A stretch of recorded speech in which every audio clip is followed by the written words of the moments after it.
Today I have Kilua's... Or, today... I messed it up right at the start. No! Today I have Gon's brother, Kilua, here with me. Ever since Gon passed away, Kilua, mainly recently I would say, has become a lot more, he's been looking for attention a lot more recently, I would say, than he usually does, meowing a lot more, calling out a lot more, trying to find ways to, like, sit next to me, sleep on me, just following me around more often, looking for attention. He doesn't look for Gon. I think he knows that Gon has passed away, but he's definitely looking for that attention and love and affection. Yeah, I got him right here. I'm petting him right on the head. Right there you go. Yeah, you're so cute. You're so cute. There you go. Sit there, right there on my leg. Okay. But I think every journal I say but or some variation of that. So let me think. I say that quite a bit too. Just going through, I would say, pretty good day. The only thing that's still on my worries is finding that second job and finishing up this studying for my license. Super snowed in, super cold, roads are icy. We're at the phase now where the snow, which was once soft, melts and gets harder into something ice-like. And, yeah. So,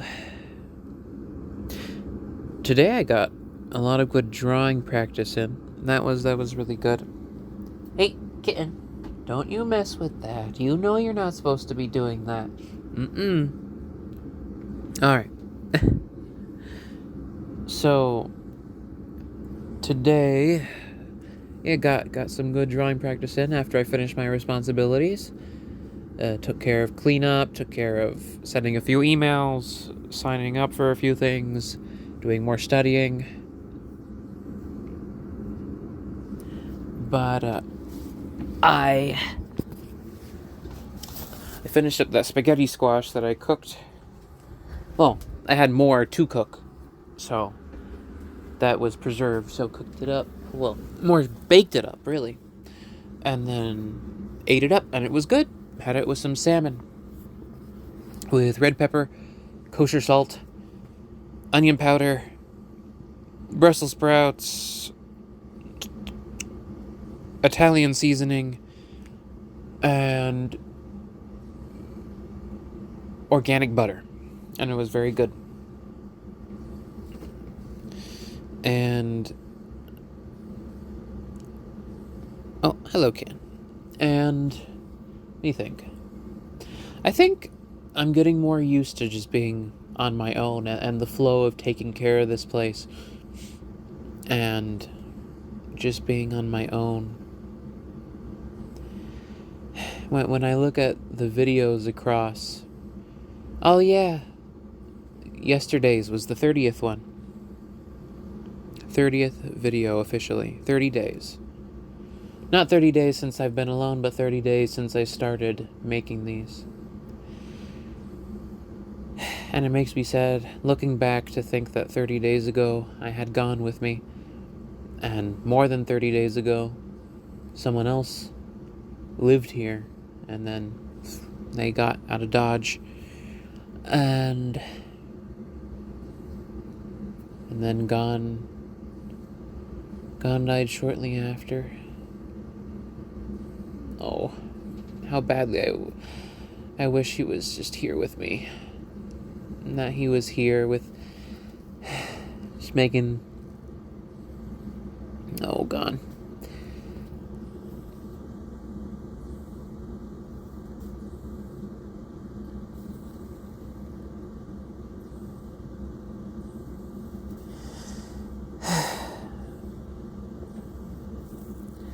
you know, starting to get the hang of it. Starting to just feel like my place now, you know. There's no one else here and except for me and these cats and oh god. I wanted you to live with me, my kitten. I wanted so badly for you to live with me. And be here as one of my kids.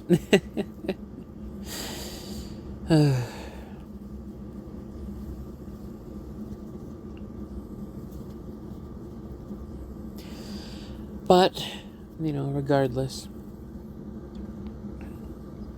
As with most of the groups I've tried to join into, this one is a bit shaky.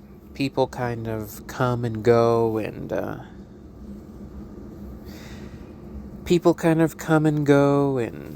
some stick around for a little bit. And then others, you know, they stay for a little bit and then they don't come back, and you're just kind of shaky. And, you know, people have their favorites and they talk to whoever. It's better, though. I have quite a bit.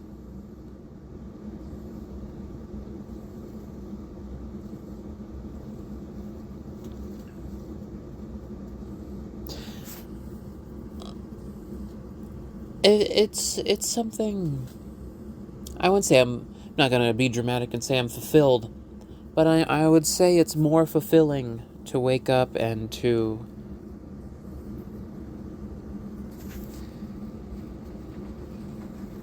it's more fulfilling waking up and having something like that to look forward to, more encouraging, and feel more healthy, more open, more relieved. I've even been thinking about playing video games again. It's been over a year. Over maybe over 2 years now. Since I think the last time I did. And that's the thing. It's not like I even played them prolifically. As much as I love talking about video games, you know, I actually really don't get to play them that often. Or just don't play them that often. I'll play it when it comes out, and then, like, I set it down, and then whatever catches my interest next, maybe, like, a year or a half a year later, I'll end up playing that. Or, you know, participating in it, and then that's it. That'll pretty much be it after that. You know, won't touch it or play anything. I guess for me, like, playing video games is more of an occasion. It's more of like a specialty thing. You know, sort of like when, you know, like, oh, it's come around that time of year. You know, it's not for me. I don't really use it as I don't even really, like, watch TV. I think the best thing I've got really is YouTube. And I have a TV. I do. And the grocery thing comes with, like, a streaming service thrown into the package. But I just don't watch it. I don't watch it. Really, it was the other person who kept buying TVs and all kinds of stuff just because they wanted it. So I'm left with 3 different TVs. 3 TVs.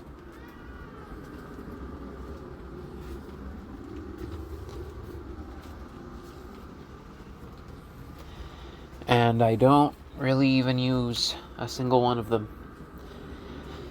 But I'm thinking that maybe I should do something with them. They're here. I might as well get some use out of them.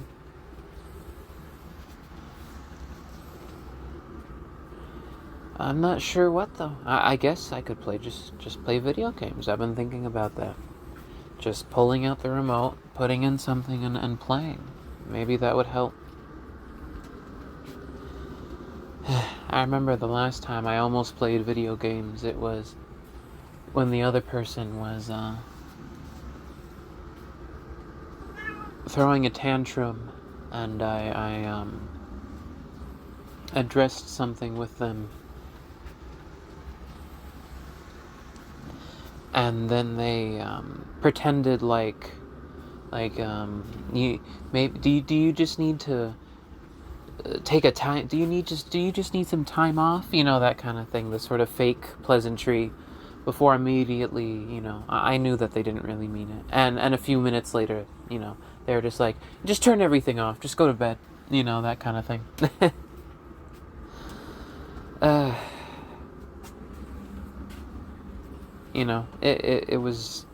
it was just like handing a lollipop really quick to try and get a quick appeasement, but I already know that that's never genuine.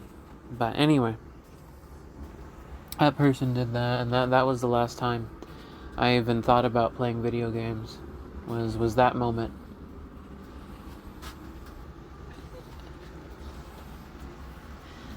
It's unfortunate it was tied to a moment where someone was trying to use it to be patronizing or condescending. Or, use it as a manipulation tactic. But,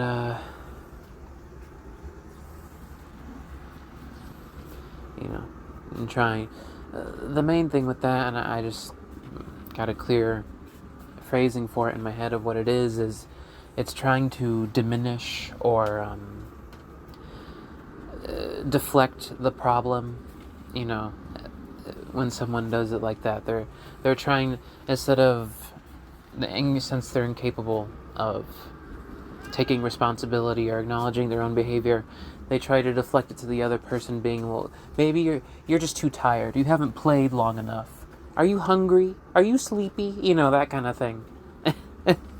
Not that what they did was pretty bad, or that their behavior was negative or unacceptable, or had a negative consequence or caused something really bad to happen. If they're not concerned with the consequences of their actions. They're only concerned that someone got upset with them. And if someone gets upset with them, it's not because of their actions. It must be because that person is tired, that person is sleepy. They just haven't had a vacation. They haven't gotten to play enough. That kind of thing. They just must be hungry, You need a nap. Do you need to take a break? Do you just need to go to bed? That kind of thing.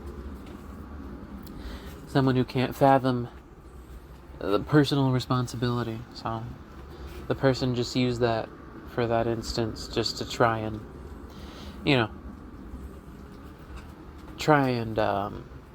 put the problem on the other person, and diminish any weight on themselves, try and diminish the whole problem down to, oh, you're just tired, oh, you just haven't played enough, you're just stressed. You're just stressed, you're just angry, why are you so angry all the time, that kind of thing. You're just stressed, and the person, no acknowledgement of themselves in that situation, or and then they'll say like, you've been so stressed lately, even though the person's been fine the entire time, and it was just that instant where they acted up that they had a consequence in the reaction of the other person. Anyway, gaslighting and manipulation aside, and deflection,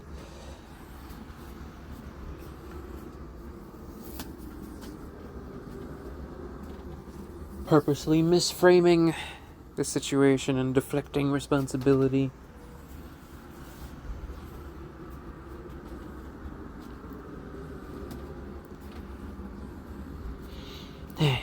Yeah. Anyway, not much better I can say it than that, but yeah, I'm thinking about playing video games again. Thinking about picking up a controller and giving it a good play.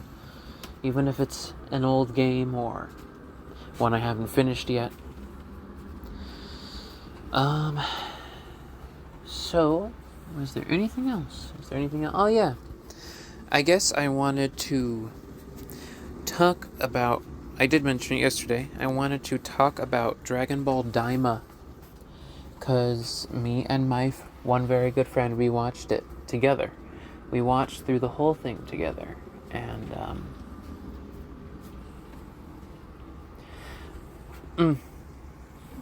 the thing about Daima is there's a lot to like about it, but it's just so messy and broken, fragmented. And I wrote down things here. So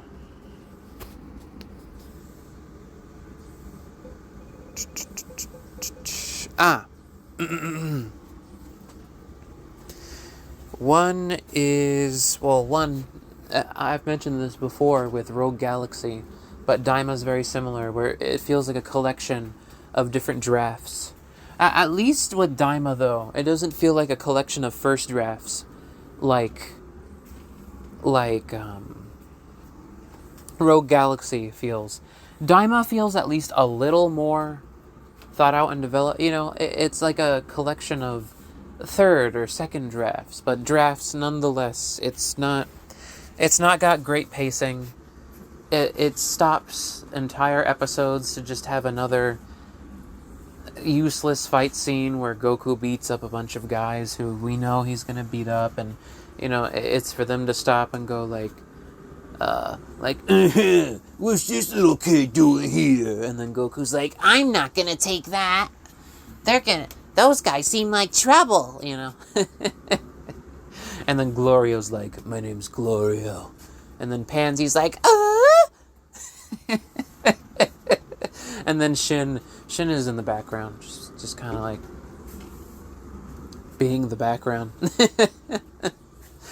And then the guy's like, who's this little kid over here? Oh, what are you gonna do to me? And then Goku does something, and they're like, oh, this kid's really strong. What in the world? And then that's kind of like a lot of the scenes back to back, every episode. My friend and I, well, at least once he was caught off guard, even though he had seen it before. But my friend and I was watching through it, and I was never prepared for when the credits hit, because apparently the pacing is so off. Either it sometimes, like, I expected the episode to end, and then it didn't, and then other times it felt like the episode had barely done anything, and then the credits started, and just so many useless scenes of the bar fight type scenes, like, who's this guy? He looks like a punk. Main character goes, I'll take care of these guys, and then just beats him up. No stakes whatsoever. It would be like if let me think. The Good, Bad, the Ugly. If the entire movie was just constantly Clint Eastwood having quick draws against no names over and over and over and over. But no, most of that film is like character interaction and them journeying and exploring and discovering new things and intrigue and backstabbing and subterfuge. They only use it as establishment that he's super good and really strong when they show him doing his quick draw duels. Just to set up, the whole thing and build up to the duel. But Daima keeps doing those over and over and over as spectacle instead of setup, and it is just as dull as you might imagine if The Good, the Bad, and the Ugly was just those kinds of scenes over and over and over with the he's gonna win quick draws. There's just no stakes, but they keep doing it. And I don't know, just like every fight, any fight where Goku isn't going at least Super Saiyan and is just using the power pole, there's just no tension whatsoever. But I don't know why they didn't limit Goku more, or it's just like, and the fact that Super comes after Dragon Ball Super, that's already not in its favor for stakes, but there's way to work around that. But the show itself, on top of that, it's like it never goes out of its way to limit Goku, and you see that like like every problem in the show is overcome just like almost immediately. They just kind of have the solution on hand minutes after the problem is introduced. So Goku has his whole flying problem, and then minutes later he's good. He can fly now, you know. Or the whole collar thing, and then minutes later Shin is just like, actually, I can remove I can remove the collars. It's like, oh, okay. Or the whole like barrier problem. That's not a few minutes, but they just get Neva and he's able to fix it. No problems. Or Goma. Goma does nothing. He just sits around in his throne room for the entire thing. Him and Degasu, they just hang around for a really long time doing nothing. And like going out of their way to just be inactive for the entire planet. My friend and I made a joke. Let me see if I can find it. It's about Adensu. Where is it?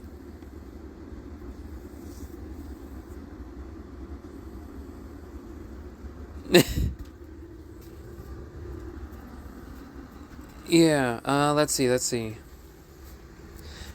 Uh...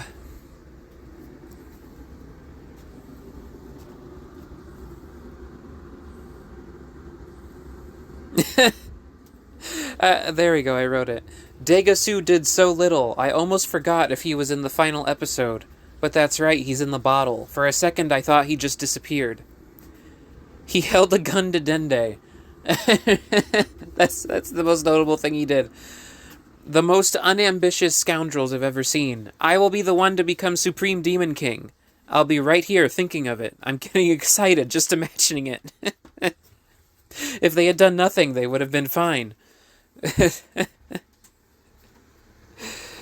And that's another thing. The third eye just conveniently being in that one character's belt, and then just kind of making its way. And then the belt gets stolen. I thought that was Degasu in disguise, but no, it was just some random girl. I thought the gag was going to be like some kind of... I thought the gag was going to be like, you know, he used magic to disguise... No, that's just some random girl we've never seen before. So Degasu is tasked to get the eye and still does nothing. Instead just hires a girl so he can get... These two antagonists are so do nothing. They just absolutely refuse to leave their one room or the castle. They just won't go out and do anything. Yeah. Arinsu was the only one with anything going on. She wasn't even really connected to the main plot. She had a vague connection with Glorio that never really goes anywhere and is never a threat at any point. Goma constantly going, darn that Arinsu! What does she think she's doing? Is she betraying me? And then Degasu goes, I don't know, maybe. And that's it. That's the extent. and then does nothing about it. They don't investigate. They don't even ask her. They have the ability to watch whoever they want, and they don't even bother with it. They don't even have to move. And the third eye, Tertian Oculus. Third eye. That sucked. I really don't like Goma at all. Just stupid, dumb, just dull, uninteresting, just nothing. And then the third eye, it just all it does is just power you up over and over and over and over and over and over. So like you have Goma, who hasn't been involved at all, just chronically uninvolved, pathologically uninvolved. And then suddenly the final fight is with him, and he's just buff and fighting. He barely even really uses like unique techniques, or it's mostly just like blasts and basic combat. He builds the arena and like does a few moves, but that's really it. He's pretty lame. Goma is very lame. I did not like him at all. It annoyed me every moment he was on screen. And I was annoyed every second of that final fight. Genuinely bothered by his presence. Ugh, I really don't like him at all.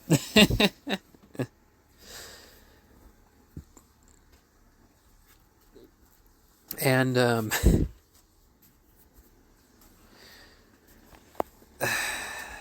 like, there were, like, other things. Like, Vegeta just being oddly fragile the whole time. Like, he was going down way too easy.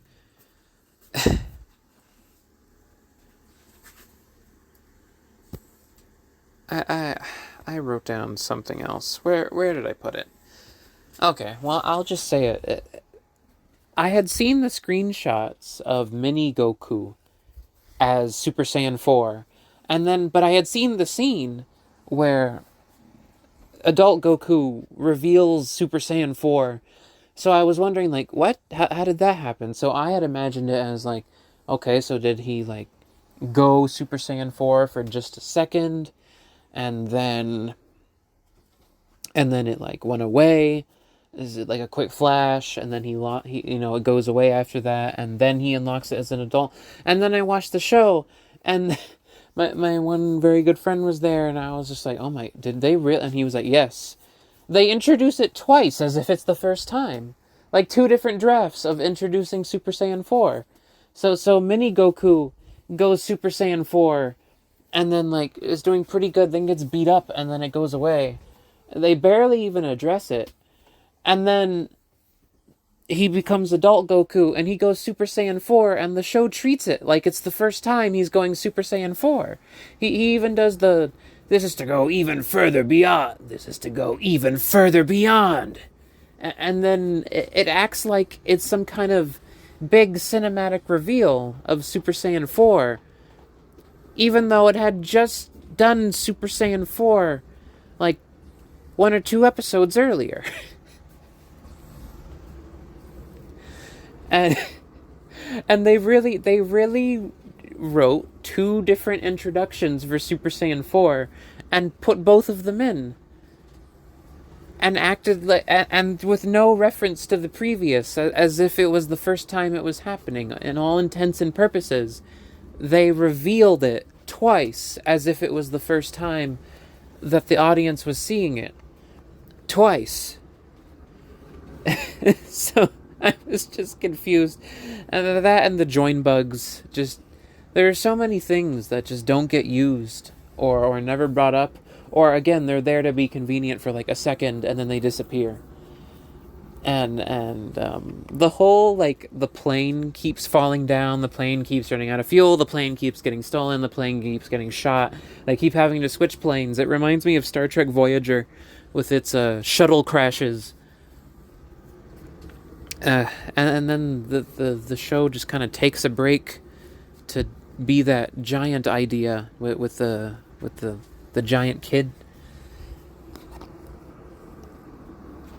Just really odd pacing. Goma is entirely unmotivated. Like, he knows Neva made the Tamagami. I don't know if he knows Neva made the gates, but they probably did. And he just lets him go? And does it try to kidnap him or hold him hostage? Or there's just no stakes whatsoever. There's not even, like, cool, Demon Realm strong guys for Goku and Vegeta to fight. It's just a bunch of the gendarme and that gendarme force, which, again, none of them are threats. So the only people that Goku and Vegeta really get to fight are just the 3 Tamagami. Goma doesn't have a general. There's no one in an army or anything. There's no, like, so they're Goku and Vegeta, and they're just fighting normal guys, just completely plain jobbers the whole time, with nothing interesting going on whatsoever. Bothered me immensely. But and the gendarme force, again, it's just wasting time. Maybe if they had cut out a lot of the bloat and useless stuff. The whole gag with them, just being very encouraging but weak, what would have been fine. But as it stands, it's just wasting time to have this gag where it's like the not quite Ginyu Force does funny poses, and they do an attack that gets deflected, and then they're like, "Don't worry, guys. We all have our off days." That's cute, but I would be perfectly fine if you removed it and put something more substantial in its place. Overall, with Daima, it's just it's a whole lot of noise.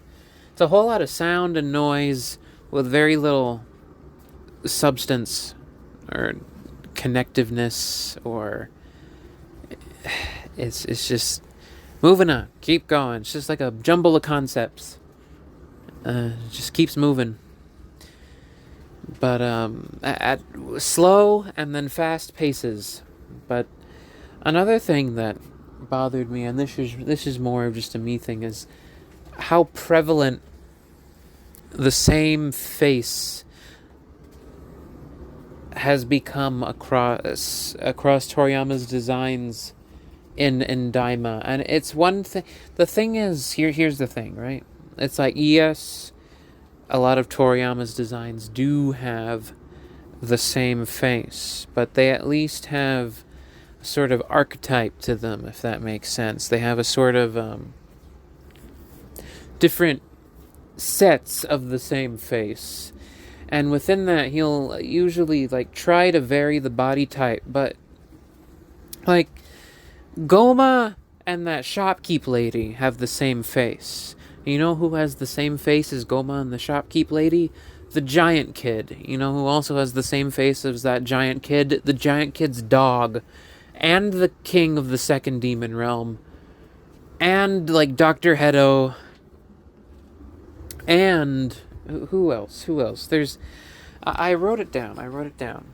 Everyone I could think of who has that upside down U shape with the slight brow bone sticking out, and the baby face with the round body. Who else? Who else did I put?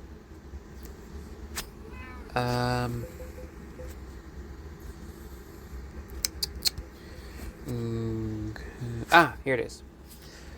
Shopkeep woman. Oh yeah, the gendarme as well. They also have the same face.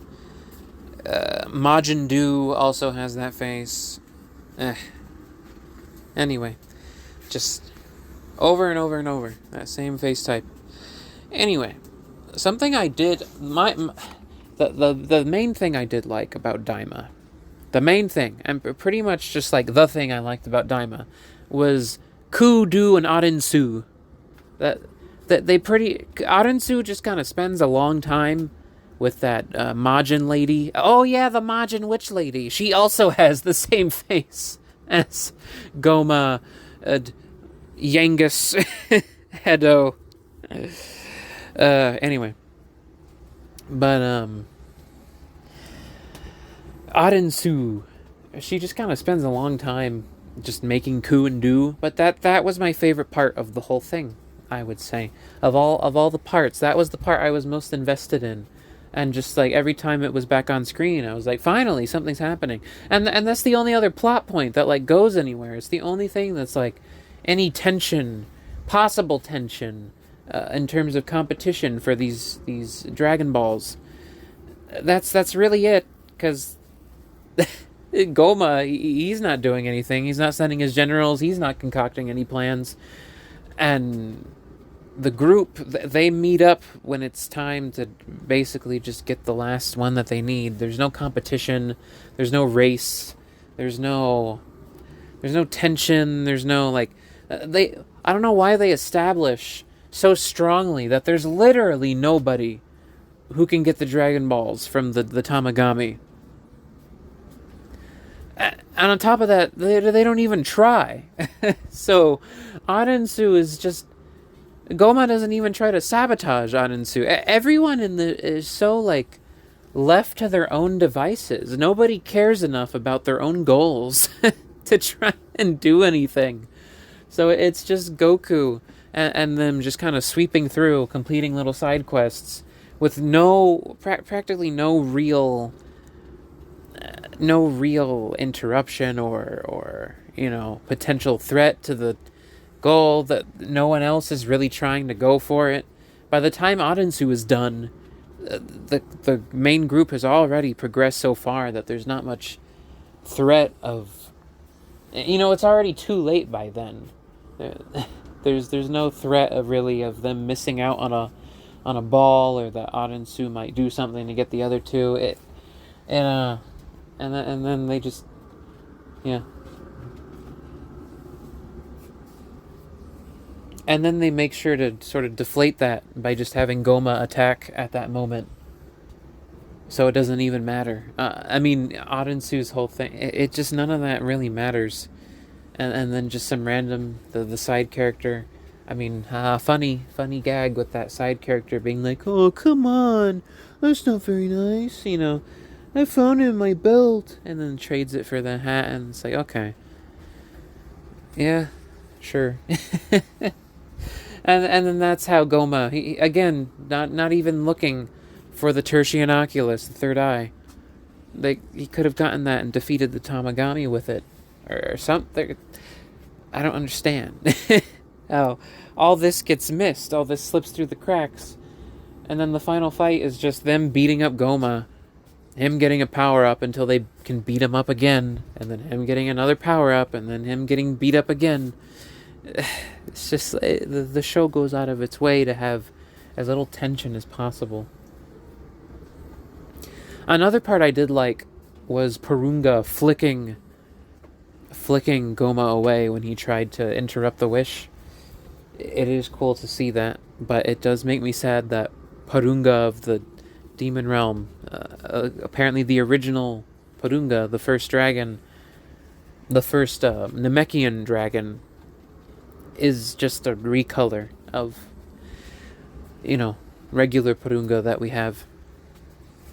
He's just red with like a blue stripe, and that made me sad. I was hoping, if not a completely original design, then at least like a design that really says this is the predecessor. The Namekians in Universe 7 itself, their Purunga is sort of like what they remember Purunga looking like, but it's not as impressive, sort of like, some of it lost to time, so the design is slightly different, or they forgot parts of it. So when you see original Purunga, he's got more spikes than maybe they imagined, or longer horns, or maybe a secret pair of arms, or even wings, something that's like lost to time kind of feel to it. Maybe his face is a slightly different structure. Something to set it more apart than it just being red.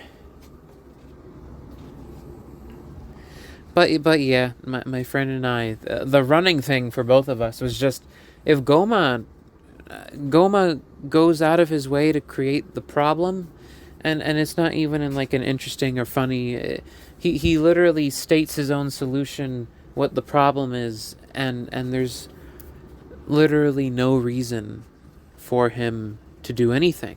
It's funny because he spends the whole show doing nothing, and if he simply just continued to do nothing would have happened. Everything would have been perfectly fine. Everything would have worked out okay for him. But it's not in like a ironic story way. It's like the writer, it's a very sloppy, like, did the writers not realize that they just contrived a reason for the plot to happen for no reason at all, after he literally just says we don't want to draw their attention or provoke them, or like, and then he goes out of his way to then do, again, just like complete reversal of what he just said he wanted to happen. It just, it's like, again, two different drafts, like introducing Super Saiyan 4 twice, it's his motivations just kind of get repeated twice, and they don't have time to fix or sort through which version of Goma is reacting to the current circumstances. It's anyway.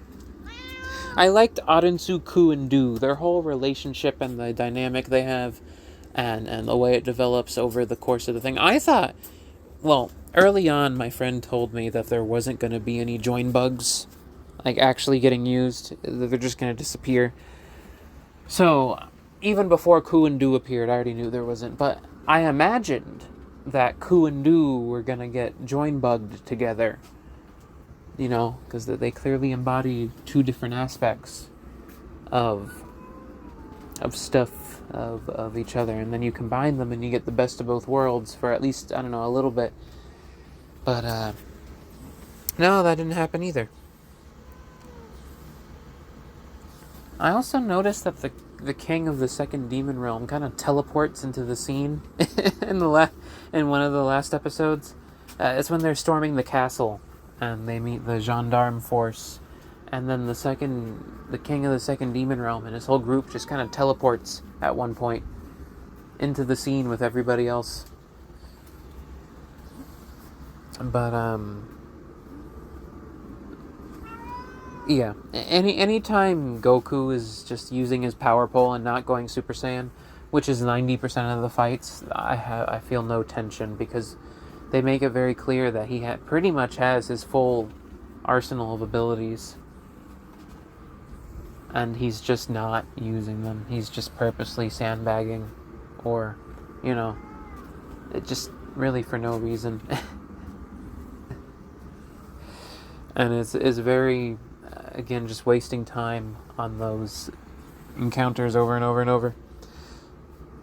And then the best fight, the best fight is Du versus the best fight is Du versus Goku. It's like the only time I felt any tension, or that something interesting was gonna happen, or that like, ooh, I feel something like, ooh, Du versus Ku. What's not Du versus Ku? Du versus Goku. What's gonna happen? Ooh, this is getting exciting. We saw Du take out that Tamagami pretty easily. Like, oh man, this is exciting. And then Goma shows up and ruins everything. I just wish he went away. Just wish he would go away. So tired of Goma and his dumb face. On top of that, the Tertian Oculus just makes him buffer over and over. He could have at least had it so that as he powered up, it like reformed him into a different kind of creature, or something more fearsome or monstrous. Or the Tertian Oculus. The Tertian Oculus. Or the Tertian Oculus. The Tertian Oculus. Oculus. The Tertian Oculus. Like, what was that example I thought of? It's a Zelda thing. A puppet. Something, no longer a puppet who can't be controlled. Majora's Mask. That's what it was. I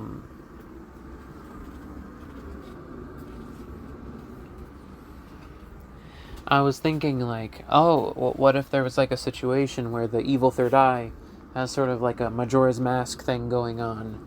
You know, Skull Kid in the mask.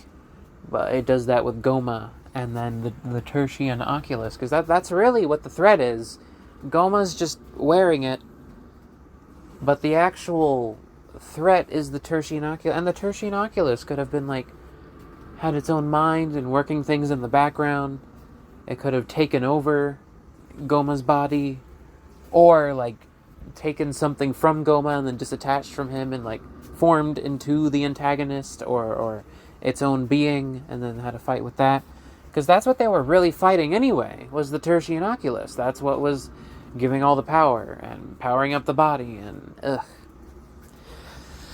Anyway, yeah. There's a lot of like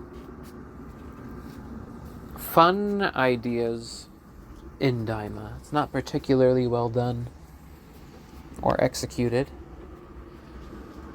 There's a lot to glean from it. There's a lot to be inspired by from it, but as a whole, it's just Big miss. I like Super Saiyan 4's design. I like Toriyama's Super Saiyan 4. I can't even say one is better than the other. I think they give very different feelings. Toriyama's design for Super Saiyan 4 feels a lot more rabid and wild and animal-like. Frenetic.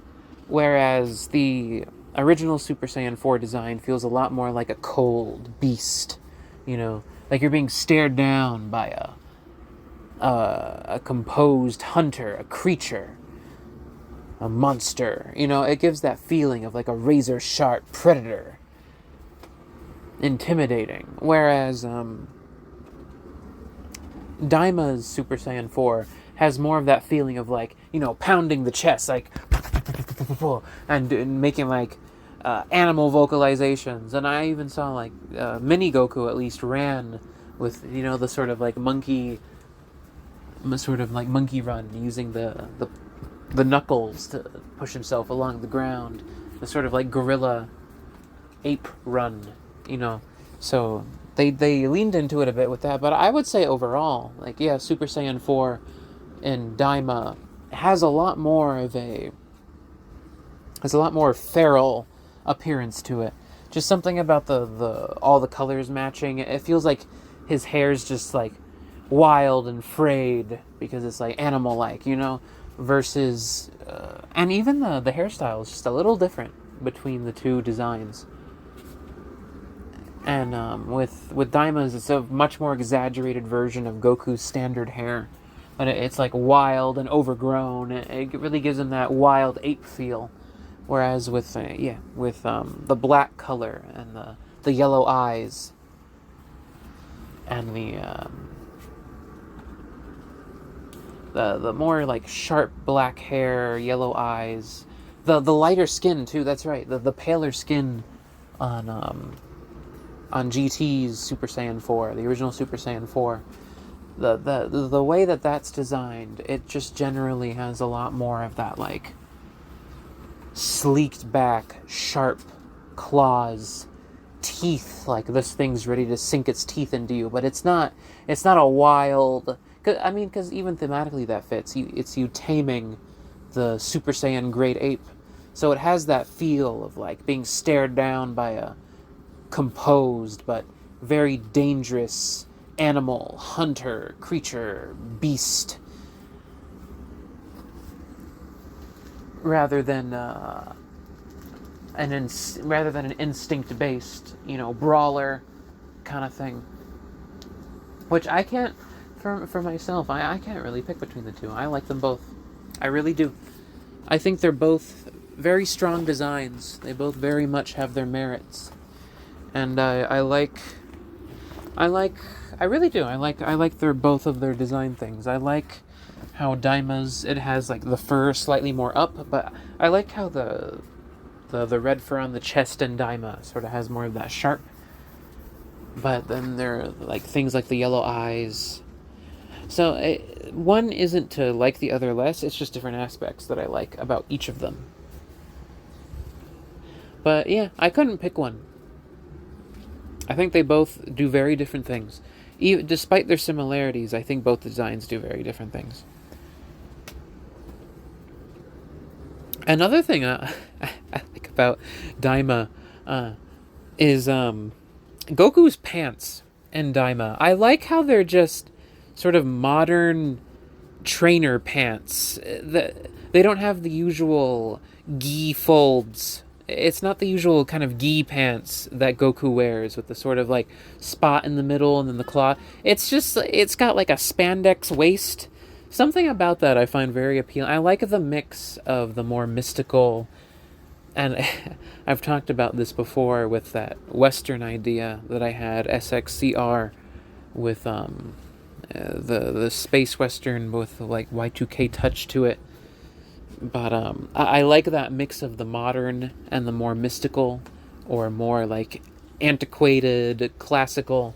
So I like the mix of all the Dragon Ball stuff, the ancient realm, the fantasy set. But then he's just wearing spandex trainer pants. He's just wearing some spandex pants. I really like the look of them. I think it fits the design of Super Saiyan 4 really well. That specific like style of pant that he's wearing. It's just very appealing to me for some reason. It's that something very appealing to me about that. about the style of pants that Goku is wearing in Daima. But anyway, I think that's it for today. So I'll go ahead and stop here.